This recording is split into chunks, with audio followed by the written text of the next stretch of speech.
بسم الله الرحمن الرحيم۔ صدیق اکبر رضی اللہ تعالی عنہ کی نیکیاں ستاروں سے زیادہ ہیں۔ ایک دفعہ سیدہ عائشہ رضی اللہ تعالی عنہ آرام فرما رہی تھی، آسمان پر ستارے چمک رہے تھے۔ ان کے دل میں یہ خیال آیا کہ آسمان پر جتنے ستارے ہیں اتنی نیکیاں بھی کسی کی ہوں گی، تو انہوں نے یہی سوال نبی کریم محمد مصطفیٰ صلی اللہ علیہ وسلم سے کیا۔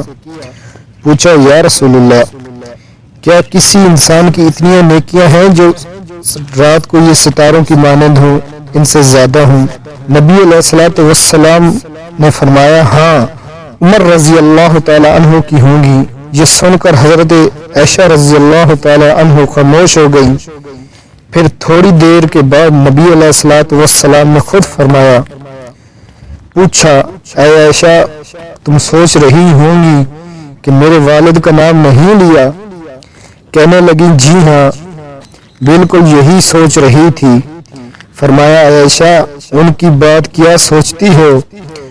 ان کی تو غار ثور میں گزری ہوئی ایک رات کی نیکیاں آسمان کے ستاروں سے بھی زیادہ ہیں۔ سبحان اللہ! ایک رات غار ثور کی جو نیکیاں تھیں حضرت ابوبکر صدیق کی، وہ ان ستاروں سے بھی زیادہ تھیں۔ سبحان اللہ!